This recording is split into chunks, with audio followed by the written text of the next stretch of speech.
C'est de prévention de la radicalisation que je vais vous parler aujourd'hui. Prévention et désengagement plutôt que déradicalisation. On n'a pas de formule magique de la déradicalisation. En revanche, on a des bonnes pratiques. C'est l'objet de ce plan Prévenir pour protéger que d'insister sur la diffusion des bonnes pratiques de terrain.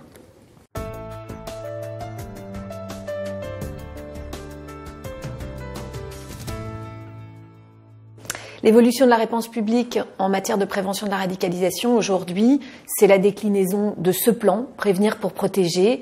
Le plan a été présenté fin février 2018 par le Premier ministre Édouard Philippe avec 10 ministres, au premier rang desquels bien sûr le ministre de l'Intérieur.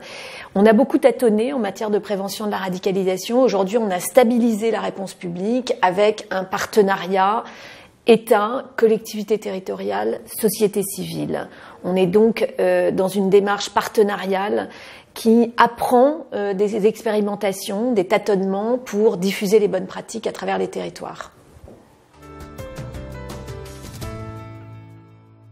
L'idée de ce plan, c'est vraiment de balayer l'ensemble du spectre de la prévention en allant de l'amont, c'est-à-dire l'école, à l'aval, c'est-à-dire la prison, et en visant des champs variés, l'école, l'université, le sport, la santé, l'entreprise, les services publics aussi. Et donc ce plan de 60 mesures comporte 5 axes.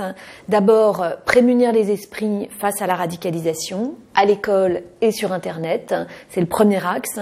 Deuxième axe, compléter le maillage détection-prévention. À l'école, bien sûr, mais en étendant ce qui fonctionne à l'école, à l'université, à l'entreprise, au sport et également au champ des services publics. Troisième axe, comprendre et anticiper les évolutions de la radicalisation, associer évidemment les universitaires et les experts. Quatrième axe, professionnaliser les acteurs locaux et évaluer les pratiques. Donc professionnaliser les acteurs de terrain, pas les gourous autoproclamés de la radicalisation ou de la déradicalisation. Professionnaliser les acteurs de terrain, y compris les experts en santé mentale. Et évaluer les pratiques de façon à diffuser ce qui fonctionne. Et puis, cinquième et dernier axe, évidemment c'est le plus difficile, c'est le désengagement, ce que certains ont appelé la déradicalisation.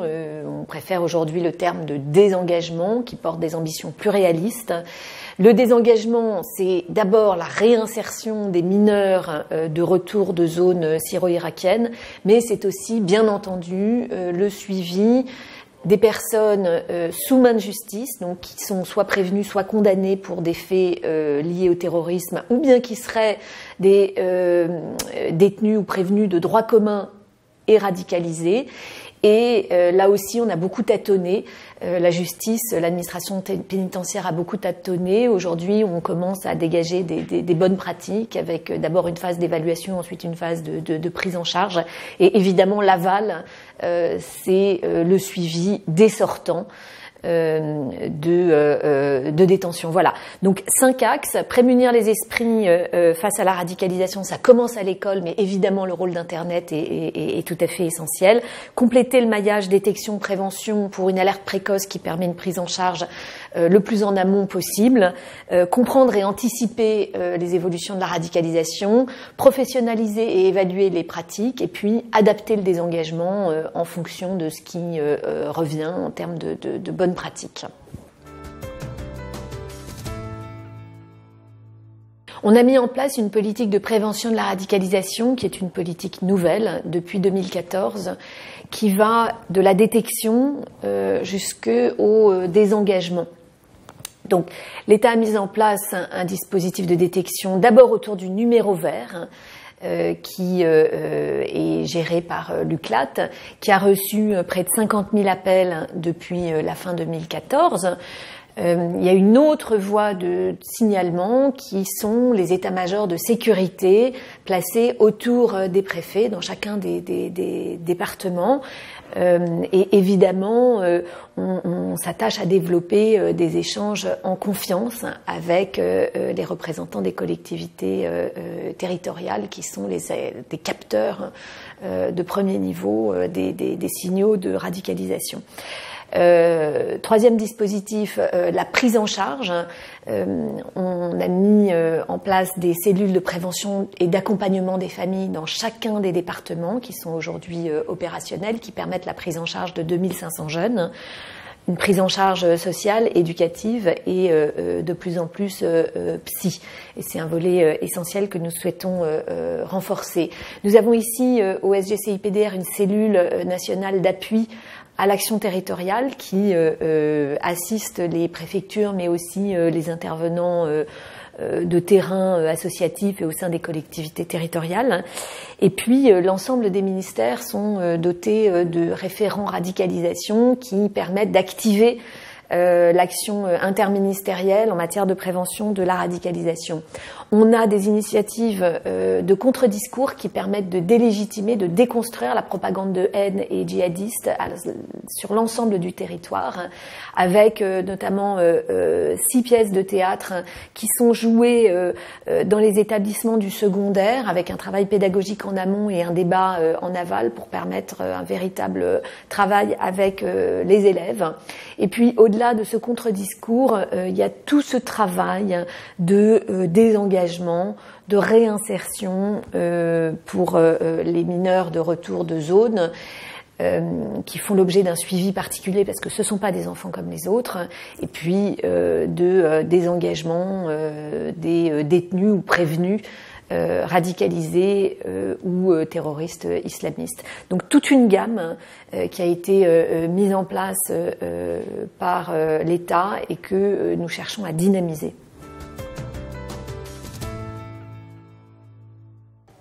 Les collectivités territoriales sont évidemment en première ligne face à la radicalisation et elles sont essentielles dans la réponse préventive. Il y a une forte demande de la part des élus locaux et de la fonction publique territoriale de bénéficier d'une formation de leurs responsables, et donc on est en train de développer un plan de formation qui soit spécifique aux collectivités territoriales. On a déjà formé plus de 25 000 personnes. On doit compléter ce dispositif avec la fonction publique territoriale. Mieux les agents de la fonction publique territoriale et les élus locaux seront formés sur la radicalisation, mieux on pourra développer les échanges, y compris nominatifs, sur des situations de radicalisation, évidemment dans le respect des contraintes de sécurité nationale. C'est l'objet d'une prochaine circulaire du ministre de l'Intérieur. Troisième élément essentiel s'agissant des collectivités territoriales, un maillage d'alerte précoce dans le domaine du sport. Beaucoup d'activités sportives sont gérées en régie par des collectivités territoriales et on veut prêter une attention particulière à ce domaine. Et enfin, dernier point, l'école. Le plan Prévenir pour protéger encourage les autorités préfectorales à organiser des cellules de prévention et d'accompagnement des familles scolaires avec les maires de communes où il y aurait des problématiques particulières de instruction à domicile ou scolarisation hors contrat qui poserait des difficultés en termes de laïcité, voire de radicalisation. Donc il y a tout un spectre dans la relation entre l'État et les collectivités territoriales qu'on souhaite dynamiser.